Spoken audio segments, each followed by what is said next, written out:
Modern Love, the podcast, is supported by... Produced by the iLab at WBUR, Boston.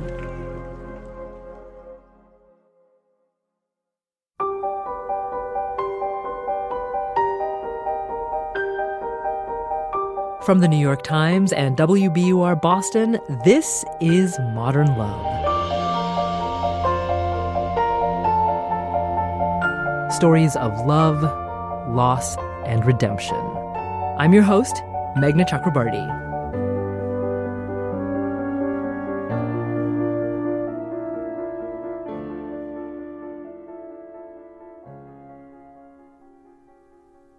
I found the driver's name from a police report that had been filed in Florida 17 years before. The report was torn and creased and incorrect. It said, a boy was crossing the street on his bicycle, but there had been 2 boys in the road that day and no bike. It said, the boy was hit and his body was thrown 19 yards. But he wasn't thrown. He was dragged that far, caught in the dangling chains of the landscaping trailer hitched to the truck. It said someone fled the scene, but that someone was my older brother, Alex, and he didn't flee. He dropped the bucket of fish he and Jonathan had caught and rushed over to his friend, but the boy was already dead. Alex had just turned 15. This is the day we never spoke about. Uma Thurman, reading an essay by Jessica Ciencin Henriquez. It's called The Accident No One Talked About. We were born 1 year and 3 months apart, but looked like twins with our rosebud lips and Irish blue eyes. Before the accident, we were inseparable. We had our own rooms, but often shared my bed when we were little. When we got too big for that, Alex started sleeping on my bedroom floor. In the dark, we joke about all of the things we could buy if someday we won the lottery. A house made of pizza for him, and an island full of monkeys for me. Alex told me ghost stories until I was too scared to fall asleep. He would reach up from the floor to hold my hand, letting go somewhere between midnight and morning. After the accident, Alex never slept in my room again.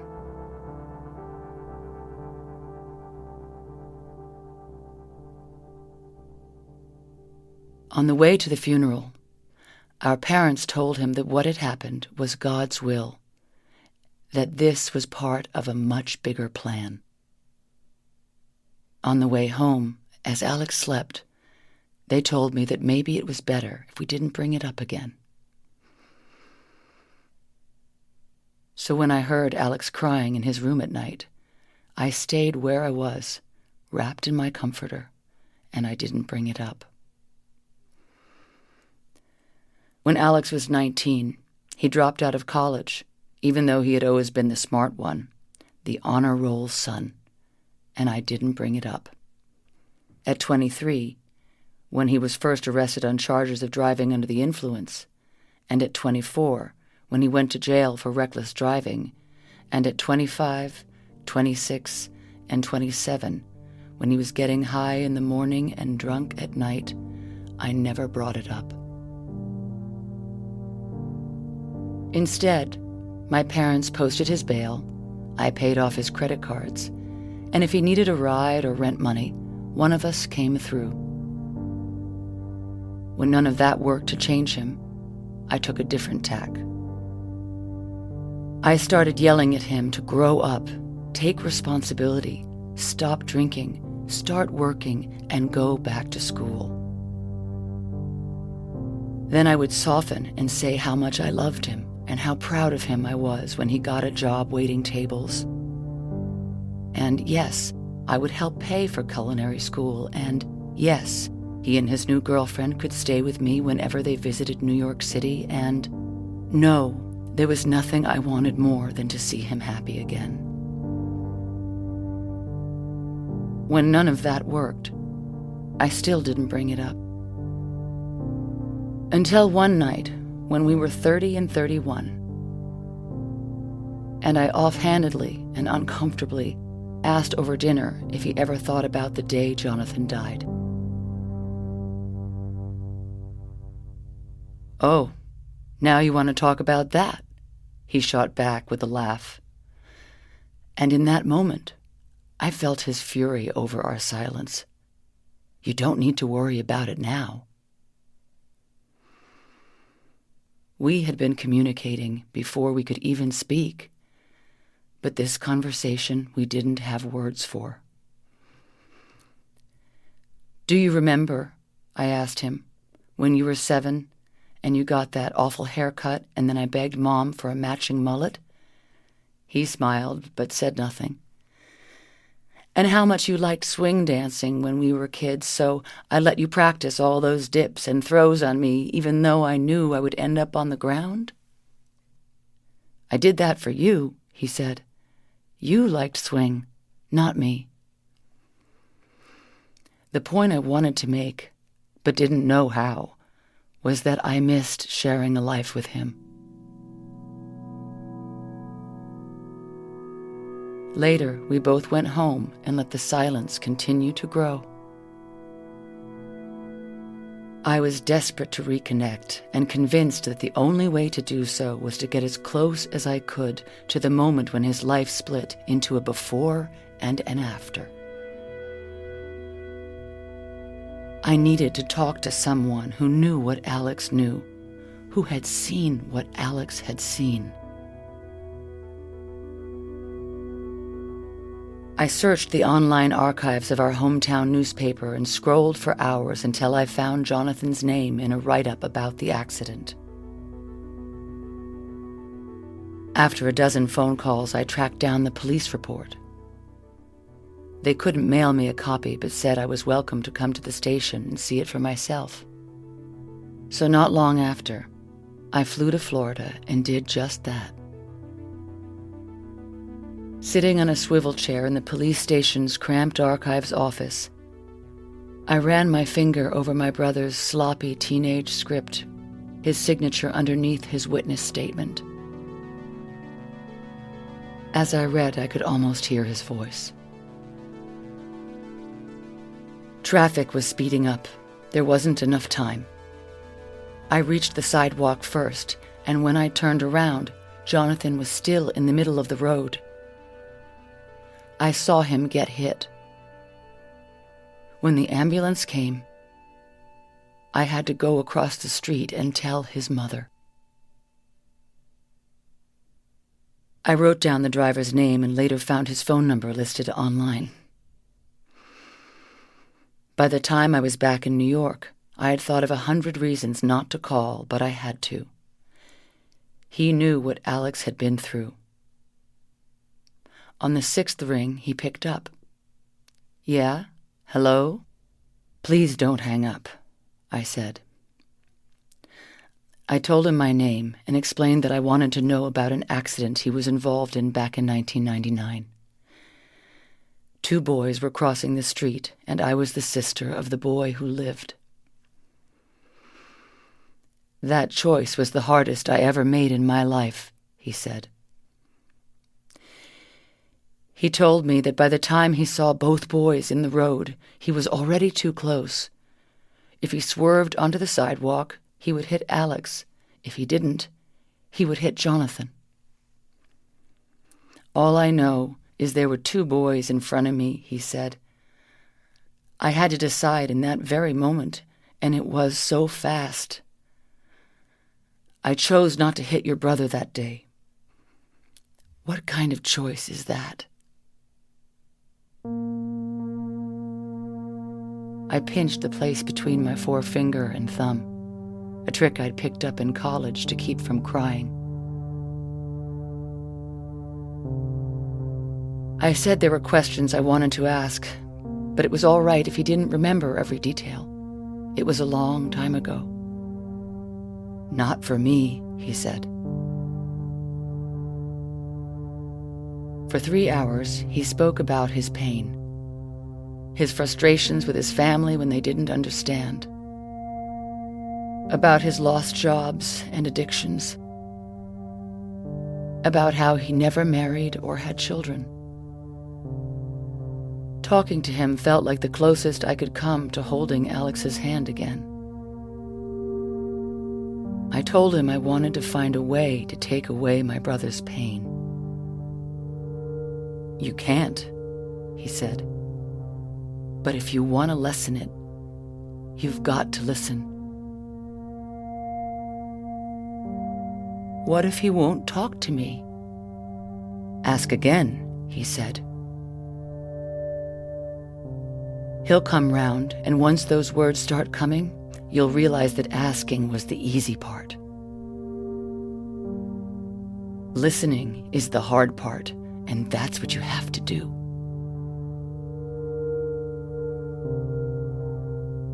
I hung up the phone, but didn't stop there.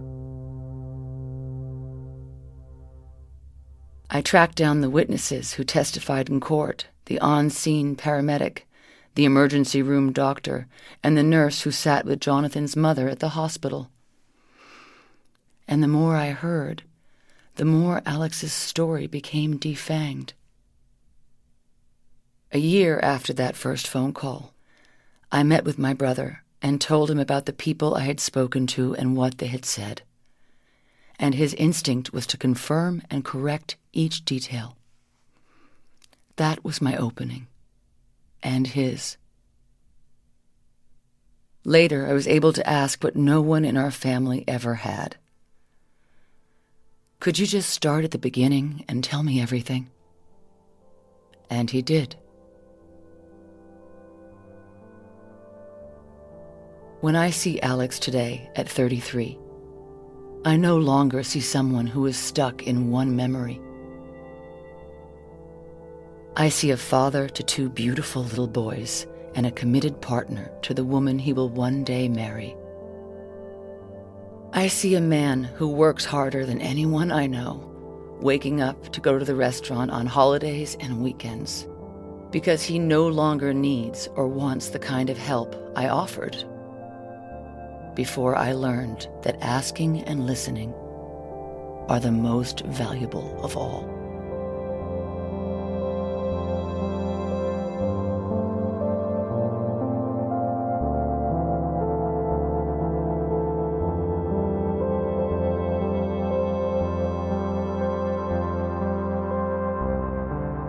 That's Uma Thurman. She stars in the Broadway show The Parisian Woman. She read Jessica Ciencin Henriquez's essay, The Accident No One Talked About.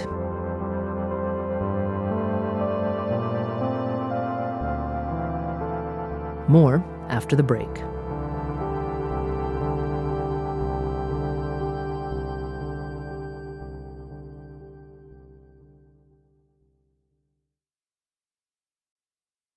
Jessica Ciencin Henriquez says that she still feels guilt and shame about the silence that grew around this accident.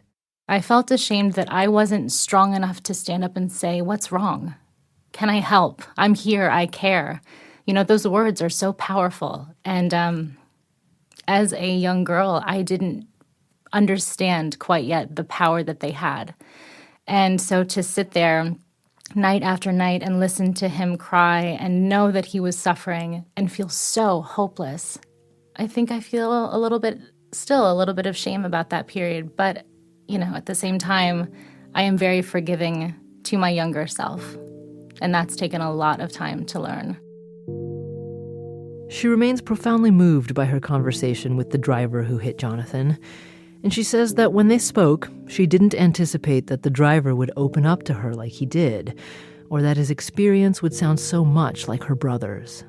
There was so much similarity. There was addiction, there was losing jobs, there was relationships that didn't work out, there was alcoholism, there was, you know, just this pain that rippled through the driver's life that I saw rippling through my brother's life. And listening to the driver tell his story, it was just so emotional for me because I was listening to it as though it was my brother speaking. But a few days after that conversation, Jessica got a call from the driver's sister. She was very angry because her brother had come to her in so much pain, telling her about this phone call and what had happened, and it just stirred all of these things back up for him. And in that moment, when she was letting me know what she thought of me, all I saw was that she was a woman who was a sister, and she was doing or attempting to do exactly what I had done. She was trying to protect her brother, and she was trying to take away all of his pain. And so at the end of that phone call, she said, "Do not contact him again." And I had to say, "You're right." And then I let them both know, I assured them that I would step back. Jessica and Jonathan's mothers are still friends, and Jessica says she thought deeply about the impact that telling this story might have on their family. I really battled with the idea of how much should people have to relive? You know, just writing the opening scene, I was only thinking of her. If she ever reads this, will this be more painful for her to read than it has to be? I'm not sure how the family responded. They've not reached out to me. I've not heard a response from them. But I'm okay with the idea of somebody being silent and that not necessarily being a negative thing. And how is Alex doing now? Alex is beautiful. He is my favorite person in this world. And he has 2 little boys. And he's such a good father. And he's such a good brother. And he's just a good man. And I know that has not come easily for him. And I am completely aware of the fact that he will always have to try harder than other people to be okay. Jessica also knows that nearly 2 decades later, Alex is burdened by what happened that day. When it comes to trauma, there is no end.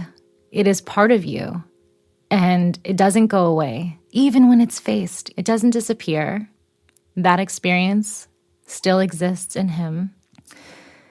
And I think the idea of removing it or trying to get to the point where you're quote unquote over it, that is a really impossible aim. Jessica says that the accident and her family's response to it has helped shape the way she's raising her own son.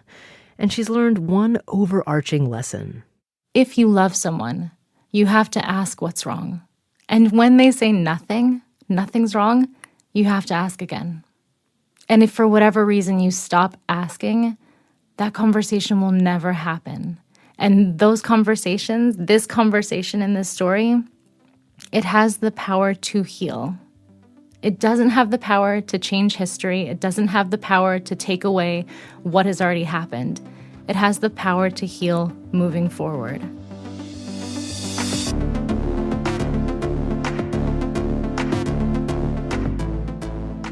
That's Jessica Ciencin Henriquez. She's a writer living in New York City and working on her first memoir.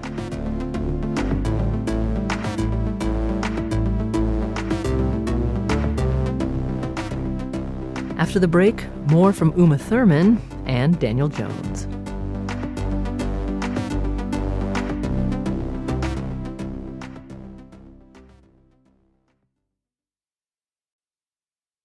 Here's Uma Thurman. I feel that this is a beautiful essay about healing and about love. And I think this writer, she has an enormous courage and obviously a very deep love for her brother.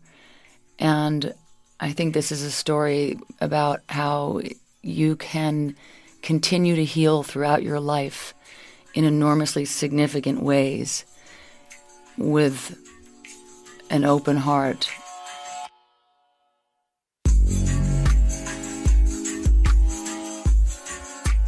Thanks again to Uma Thurman for reading this week's essay. You can see her now in The Parisian Woman on Broadway. Dan Jones, editor of the Modern Love column for the New York Times, says that he chose to publish this essay because it explores the consequences of ignoring trauma.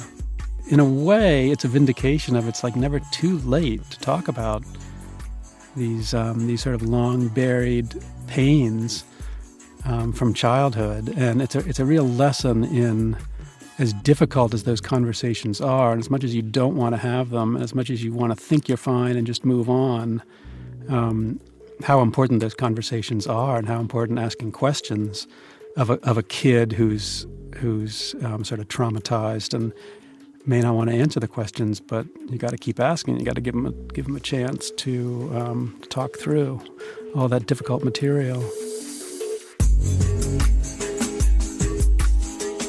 Modern Love is a production of the New York Times and WBUR, Boston's NPR station.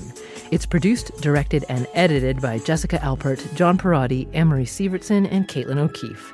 Original scoring and sound design by Matt Reed. The idea for the Modern Love podcast was conceived by Lisa Tobin. Iris Adler is our executive producer. Daniel Jones is the editor of Modern Love for the New York Times and advisor to the show. Music for the podcast, courtesy of APM. I'm Meghna Chakrabarty. See you next week.